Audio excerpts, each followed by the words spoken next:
Viti i ri 2026 i gjen socialistët me llogari të hapura me drejtësinë nga viti i vjetër si asnjëherë tjetër. Për te goditjeve në qeveri, Rama ka ndërmarrë një nismë të re, duke urdhëruar që bashkëpunëtorët e tij politik t'i nënshtrohen një vettingu partijak. Përballja me veprat penale shkon përtej pushtetit të tij, por për pastrimin e administratës nga punësimet partijake, po hedh një hap në dukje të ri.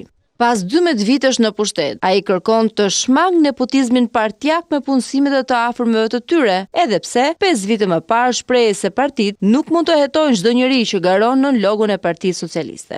Partitë nuk janë drejtori policie. 5 vite më vonë, Edi Rama ka ndryshuar qasje, pasi mendon se bashkëpunëtorët e tij kanë abuzuar me pushtetin për të ndihmuar familjarët. Për të pastruar partinë nga mëkatët, shefi i mazhorancës ka ngritur një grup hetimor me 4 deputet të rinj me idenë që ata mund të jenë më pak të përlyer në punësimet partijake, ndërsa kryetare do të jetë Lindita Nikolla.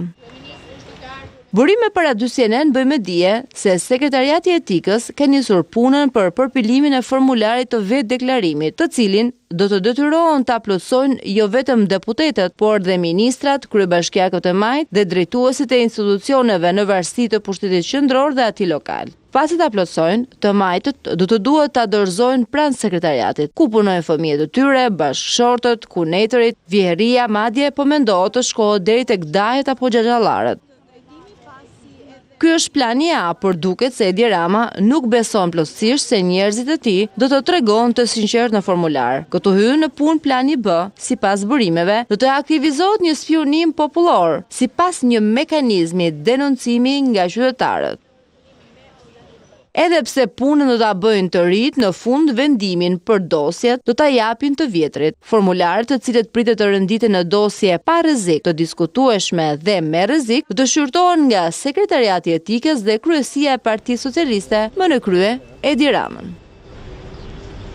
Puna përgatitore ka nisur me urdhër të kryeministrit nga mbledhja e grupit parlamentar, duke anashkaluar vendimin e partisë, kryesia apo asamble. Procedurat mund të jenë shkelur ama deri në fund të 2026-s, Rama do të ketë një tablo se ku janë punësuar njerëzit e afërt të deputetëve, ministrave apo kryebashkiakëve. Çfarë do të ndodhë më pas? Këtë do ta vendosë kryetari i Partisë Socialiste.